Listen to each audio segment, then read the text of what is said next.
এখনো পর্যন্ত কোনো মন্ত্রণালয় মানুষের সামনে আস্থার জায়গা তৈরি করতে পারেন নাই। নিয়ম বদলায় না নাম বদলায়? তাহলে বদলানোর তো কথা ছিল নিয়ম, বদলানোর কথা ছিল কাজ। এটা কেন হচ্ছে না? আপনারা অভিযোগ করেছেন যে দলীয়করণ হচ্ছে, কিন্তু এটাই বা বন্ধ হবে কিভাবে? আপনারা ক্ষমতায় গেলে কি দলীয়করণ করতেন না? আপনারাও কি দলের বাইরে কারো কথা চিন্তা করেন? জি, আপনাকে ধন্যবাদ। সহ-আলোচক যারা আছেন সবাইকে ধন্যবাদ। দেখেন, নামের চেয়ে ইম্পর্টেন্ট হচ্ছে কাজ। তো মানুষ তো কাজ রেখেই পৃথিবীতে যায়। আমি যদি ছোট করে বলি তাহলে আমরা যে সমস্ত নেতাদের আদর্শ দেখে এই দলে এসেছি বাংলাদেশে, তো সেই জায়গাগুলোতে আমরা এটা দেখেছি যে আমাদের দলের ইন্টারনাল কোনো জায়গায় আমরা অধ্যাপক গোলাম আজমের নামে কোনো কিছুর নামকরণ করা হয়েছে এটা আমি দেখি নাই। শহীদ মতিউর রহমান নিজামীর নামে নামকরণ করা হয়েছে দেখি নাই। শহীদ আব্দুল কাদের মোল্লা, মীর কাসেম আলীর নামে নামকরণ করা হয়েছে দেখি নাই। ওনাদের কন্ট্রিবিউশন আছে এই পার্টির বিভিন্ন জায়গায়, এমনকি কোনো অডিটোরিয়ামের নামও ইন্টারনাল পার্টি অফিসে নাই। আমরা ওনাদের কোনো জন্মদিন মৃত্যুদিনও পালন করি না। তার মানে আমরা কাজের ভিতর দিয়ে বেঁচে থাকতে চাই, নামটাকে ফলাও করে রাখতে চাই না।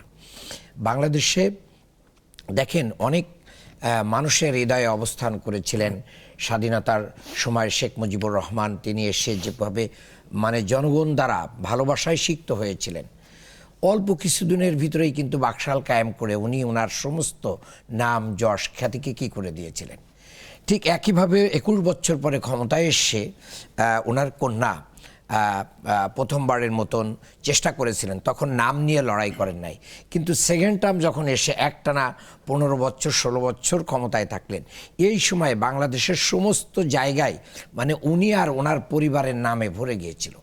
এই যে নাম দিয়ে দখলের যে একটা রাজনীতি, এটা ওনারা করেছেন বাংলাদেশের বিভিন্ন জায়গায়। আমি যখন হজে যাই 2011 সালে, তো আমার সবচেয়ে ভালো লাগার একটা দিন, আপনি জানেন যে আরাফার ময়দানে দোয়া কবুল হয়, মানুষ দাঁড়িয়ে হাত উঁচু করে দোয়া করে ওই দিন।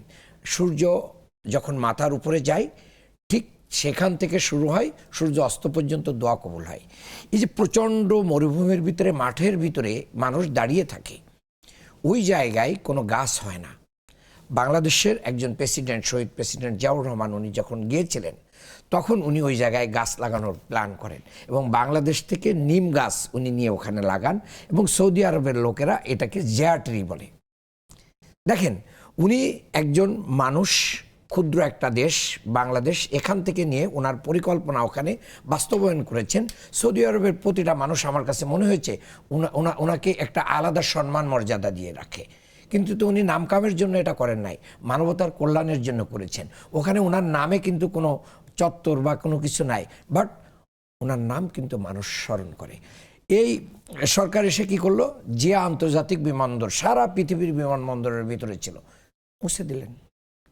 মানুষের হাজার হাজার কোটি টাকা এই যে মুছে দেওয়ার, এখন মুছে মানে যখন আপনি সর্বত্র করে ফেলেন তখন এটার পরিবর্তনটা আশু সংস্কৃতি থেকে আমরা বেরোতে পারছি না কেন? পরিবর্তনটা আশু হয়ে যায়, না হলে এখানে মানুষের প্রতি ইনসাফ তৈরি হয় না।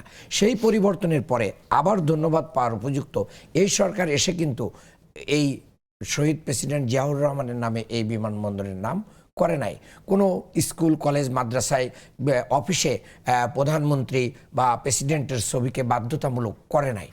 এই যে সংসদেও বিসমিল্লাহ দিয়ে দিয়েছে, কালিমা দিয়ে দিয়েছে, কিন্তু প্রশ্ন উত্তরে আসছিল যে তাহলে সংস্কৃতির কিন্তু একটা বদল হচ্ছে না যে তা না, কিন্তু যে জায়গাটা আপনি প্রশ্ন তুলেছেন ওই জায়গায় আমি মনে করেছিলাম আপনার সাথে একটা টক শোতে নতুন মন্ত্রী হওয়ার আগে কারা হতে পারেন, কোথায় পরিবর্তন আসতে পারে, এটা নিয়ে আমরা আলোচনা করেছিলাম যে হ্যাঁ কয়েকটা সেক্টরে আসতে পারে।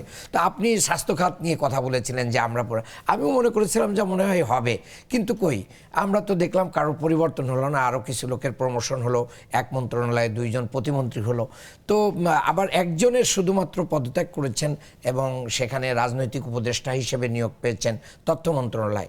এছাড়া আমরা দেখছি না যে কাউকে সেখানে কি করা হচ্ছে। তবে কাজটা খুব ইম্পর্টেন্ট। এখনো পর্যন্ত কোনো মন্ত্রণালয় মানুষের সামনে আস্থার জায়গা তৈরি করতে পারেন নাই, বিশেষ করে জ্বালানি, তারপরে হচ্ছে গ্যাস, তারপরে হচ্ছে দ্রব্যমূল্য, আইন শৃঙ্খলা এবং স্বাস্থ্য।